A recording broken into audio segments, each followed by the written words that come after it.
Guys, make sure you're following us on Spotify and Apple Podcasts. It massively helps us out. Enjoy the episode. So do you think you ever bring back football versus FIFA? Do you actually want to do that stuff again or not? There's loads of videos, like things happen, and there's always loads of things. Oh, I think I can make a good video about that. I'd like to do that. The issue I have is I can't be consistent. Like I can make a video, and then I probably won't make another video for weeks. And it's like, what's the point? Is there much point? One, going all through the rigmarole of doing that if you're not going to follow it up, and it's good. So right now, my attitude, because that's the thing, you said it earlier. People think I'm not making videos. Now hashtag make multiple videos a week, and I'm in most of them. Yeah. So I am making videos, just not on the channel that most people associate with me. So. I just don't have time to do it all really, but of course it's not as simple as saying whether I want to or not. It's just about priorities, and my priority is a choice that I made was to prioritise the football club above my own stuff basically. Yeah. Well, it's definitely working out right now. How are hashtag doing this season? So on the men's side we started slowly, so we're at a new level, so we've been promoted now. You got back to back. Well, it's just back to back because 2 seasons became one because of COVID. Yeah. Oh, so technically we've only had 2 seasons, even though it's been 3 years. But we have back-to-back promotions, and now we're at a level which is a step up, big step up. What step is it now? It's the 8th tier, but it's in our part of the country it's called the Isthmian League. Oh, okay, so you've got the Isthmian Southern, in your neck of the woods, is that Southern. Yeah, is that how you say it, by the way? Isthmian, You know, my entire life I've called it the Isthmian. Yeah, it's and hard I've to say. tried to put in like a in there as well. I think some people do say that, to be fair. I say Isthmian. No, I believe you. Yeah. Go with me. Yeah. But, you've got Isthmian, Southern and Northern. They're all the same level. There's 3 just regions of... Yeah. Geographically the 8th and 7th different. tier. Yeah. So essentially 2 promotions would be in the Conference South. Holy 3 promotions would be in the shit. Conference Prem. Right. 4 promotions would be in 2 League promotions, Two. you're Conference So South. you're 4 successful seasons away from basically like League 2. Yeah, Yeah, 4 League Two. promotions from League 2. Because that's pretty mad, because Eastbourne Borough, obviously my local team, like growing up, they were Conference South, and they were seen as like the pinnacle in the area. Obviously you had Brighton, but that's quite unattainable. Eastbourne Borough were the pinnacle, and then they got promoted to Conference, so that's very much achievable. Very much achievable. It's expensive because there's proper money at the league level we're at now, being spent, but no, that's where we've got to. So even when we started, I mean, obviously you started our non-league journey with us, and you've played that level, right? And that was a big jump up from what we were doing before, but the jump up from there to what we are now is unbelievable. Really? Because of the money being spent, because of the expectations on your football club, like just in terms of sort of protocols and things. But so in answer to your questions, we started pretty poorly, even by our own standards. Like we thought we weren't going to try and get the title this year. We weren't going to sort of spend that money.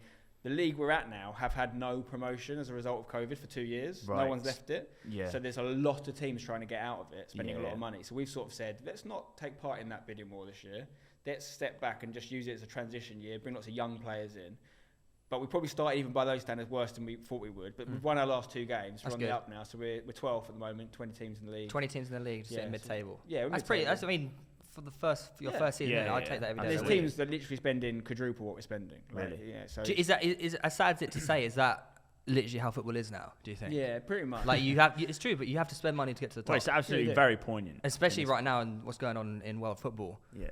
So and I assume as well you have to. You're still ground sharing, aren't you? Still ground sharing, yeah. But there's certain. If you did get promotion, would you need to change grounds again? The team we ground share with are in the league above us, so it would still be. It would still San be Siro. Yeah, because their ground is at least graded to that level, so you'd be fine there. But yeah, I mean, there's lots of grounds that are graded fine enough to be in the National League or whatever. Yeah. That's not a problem. But the bigger priority for us right now is to get our own ground one day. It's going to take time. Yeah. But that'd be a game changer for us because we've got our women, for example, they ground share with a different team. Women, by the way, 4th tier of women's football, top of their league. Wow. Right? They're ahead of teams. They've got AFC Wimbledon, QPR, both Cambridge United and Cambridge City in their league. Norwich are in their league. The Norwich. Stevenage. We're top of that league. All those teams. How did you acquire such good female talent then? We actually merged with a women's team in that. Oh, okay. That's unlike our men's team, which came in as our own team. Yeah. We actually merged with an existing women's team called AFC Basildon, which is the area we play football in. It's your area, isn't it? Yeah, and they were really good, and they needed help because they actually played in the 3rd tier, and they got relegated when their old chairman left. So I actually just did a tweet. I did a tweet saying I want a women's team to come in a hashtag. Anyone need help? And unsurprisingly, lots of women's teams need help because there's not a lot of support. It's getting better. And I just met with a few of them, and Basildon looked amazing, and they're really nice guys. So all the people that were there, in terms of management and stuff, are all still there. They're just part of hashtag now, and a lot of the players are still there as well. quite reflective of the power of social media now that you've put a tweet out and now you like own a really successful women's team as well. Yeah, and I think it shows you how the lack of the support there is in women's football, to be honest, which is it's a shame, but it's getting better. The Sky Sports deal this year is massive. I watched Brighton Chelsea last weekend. Yeah, and it's because it's in front of us. Yeah, right? yeah, absolutely. It the higher levels of accessibility, the more chance people. Is that the same team you merged with for the youth as well? Different team we merged with, but we did it at the same time. So we actually went again during that COVID year. Yeah. Became a dad. Hashtag went from being one football team to 46 teams we've got now across all the age groups and our senior teams. Wow. So we've got over 500 players to play for Hashtag. We merged with a youth team again in this local area that had 40 odd teams, girls and boys from 3 years old to adult football. They all became Hashtag overnight. They've got a 30-acre facility where the pitches are. That's Hashtag's facility. So that all happened overnight. And suddenly, like, you got to think about... It's funny, because I always say it's like we're a big club and a small club at the same time. Yeah. We're a big club in terms of our reach and our fan base globally and things like that, and our sponsorships. But we're a small club in terms of we only have like 10 employees, which is loads for a team at our level. But for the amount of stuff we're dealing with is actually tiny. Yeah. And then to have all those, you have a lot of volunteers that you inherit. That's how non-league works, and it's run off volunteers essentially. They make it work. Yeah. But it's a lot of work also to make sure they've got what they need and stuff. So that was a massive turning point in a good way. What do you say your like 2-3 goal plan is? 2-3 year goal. That's what I was going to say, to put you on the spot. Where do you see all or both, any of your teams reaching in terms of... You've got to be realistic, I think. So, like, if you said to me now, I could click my fingers and we could be in the Conference Prem tomorrow, I wouldn't necessarily take it. Right. And the reason I wouldn't take it would be twofold. One, you'd be cutting out the most fun part of the journey. Like, it's getting those promotions. Yeah. Like, I want to do them. Like, even though we're not complaining, we got promoted through the COVID points per game thing. We didn't get the moment where you win a game and you get, you're promoted. It just got an email. You're up. It's not the same. Guys. It's actually on the Hashtag channel because we were live streaming when we got the email. Yeah. So you see the moment I found out we're promoted. Oh. But it wasn't the same as when we did it the first year, when we were actually at a game and we got the result and everyone was buzzing. Yeah. So I want to live those moments. But more importantly, the conference, for example, or the National League as it's known now, is such a step up financially. You've got hotels, obviously, you're going to have to take your whole squad to for away games. Much professional. Most teams in the National League are professional, even though professional football starts in League Two. Most of them are professional. Southend United, the team I was born right next to, they're the bottom of the National League Prem right now. They were in the Championship when I was a kid. Southend are now in the... They're in the they're just outside the relegation zone on goals difference. And they're going to have 3 successive relegations potentially if they don't sort it out. So this is how it's amazing, right? When we entered non-league, I think there were 7 leagues between Hashtag and Southend. If they were to get relegated this year, which they might, and we were to get promoted, there'd be 2 leagues between us. And that's in 3 years. Crazy. That's changed. Yeah. The amount of money it would cost. Whether we could afford it now is not the question. The question is, have we got a long-term plan? Yeah. And for me, I want us to find our level, on our own terms, not go, we're in this league now, so we better pay what all the other teams are paying. So we're slowly increasing our budget, for example, every year, but not because that team is paying that much, because this is what we think we should do. So I want to find that level, which we start in the football world. We have sort of found our level this year until we improve. We're not the best team in the league anymore.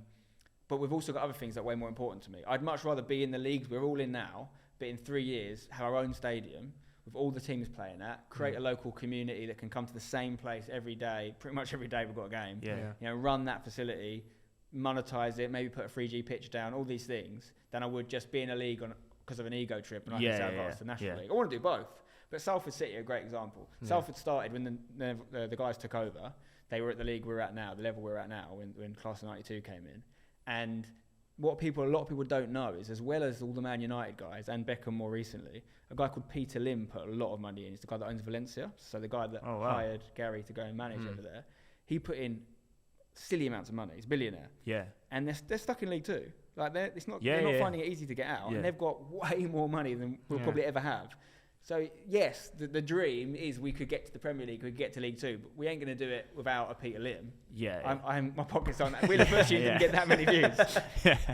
So I would love doing this if we were 2 leagues lower than we are now. I just love the idea of my job being to run a football club. Absolutely. So that's the loophole we've got right now. There's not many chairmen at the level I'm at whose job is to run their club. Yeah. Most of them have made millions of pounds in another business. They sort of delegate and they do this for fun now. And I'm like, I do it for fun, but it's also my job, and I think that's quite fun. I think one thing Hashtag as well have, obviously, compared to a lot of clubs, you probably have a much higher revenue than most clubs, but you also have a lot higher outgoings. Like in terms of, you're not on game days, you're not just, I don't know, paying your players and paying your manager and the staff. You've also got to pay cameramen, editors, much more employees. Like I feel like you're one of them clubs that will actually need a considerable amount more money. Yeah, we've got our esports as well. And we've got full-time athletes, that are paid a wage.